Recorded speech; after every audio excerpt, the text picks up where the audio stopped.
Okay, what is your name and what is your relationship to me? My name is Sarah, and my relationship to Madison is I'm her aunt by marriage. And where were you born and where did you grow I up? was born in Walnut Creek, California, and grew up in Livermore, California. And how long have you lived in California? I've lived in Livermore, California my entire life, so 34 years. What is your sexual identity? I identify as a lesbian. And when did you first know that you were a lesbian? I would say I feel like I've always really known, but I wasn't able to identify, put that to an actual name until probably middle school, just because I didn't know what it meant to be like straight or lesbian or gay.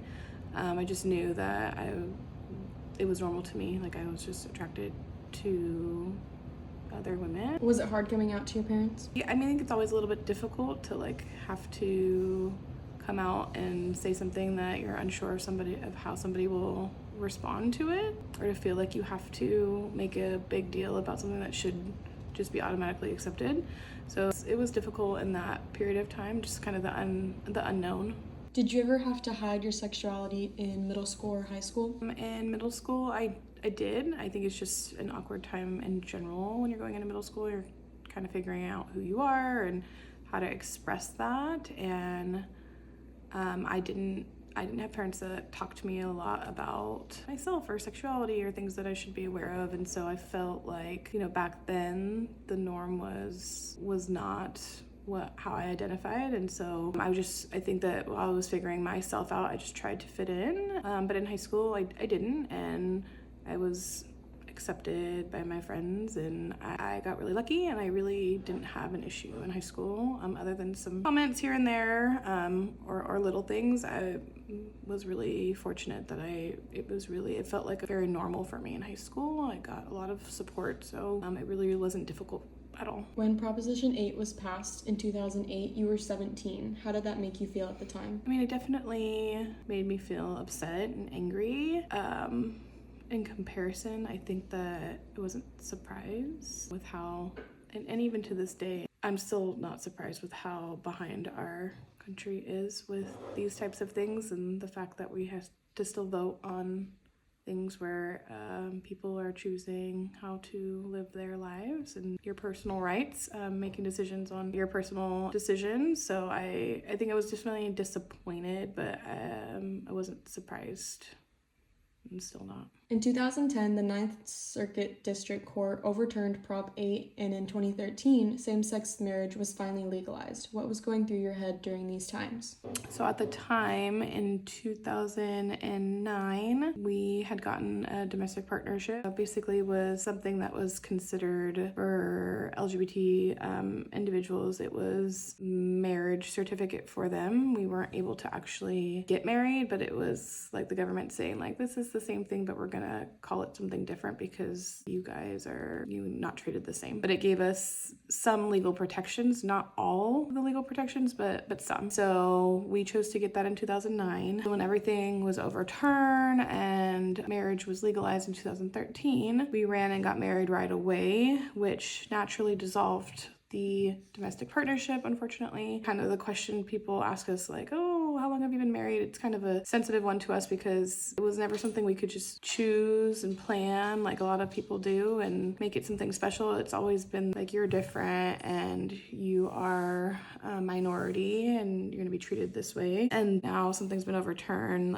there's happiness but fear. We ran to stand in line with thousands of other LGBT couples, and when we got married, we basically had somebody behind us witness our marriage, and behind them another LGBT person witnessed their marriage, because everyone just ran in fear to get married before it was overturned again. And so it was never something that we got to just, and then that date was now 2013, and it's we chose to make a commitment to each other in 2009, and then that was taken away. So it was never something that was, I guess, a happy choice for us, or it was something that we kind of had to do in the government's eyes and in their timeline. I think that also the happiness, the being proud, the fear, but then also the anger, that was something that was taken away from us and that we had to experience it, something that should be one of the happiest moments of your life. in a different way. So What are 3 things you like about California, and can you include some examples? it's very diverse and accepting for the most part, which has been huge, especially as an LGBT family with children. I feel like for the most part, our kids have lived a very normal life. They've been accepted and they haven't felt different, which cannot be said for a lot of other states. And just not just for LGBT, but like our kids, are used to seeing every race and every disability and every, we've made the normal conversations into their life. And California, living in California and being in a place that, if you want to stand up for issues, and there's always something to get involved with, and making that a normal part of their lives. I love that we have that here. How much there is to do here, absolutely.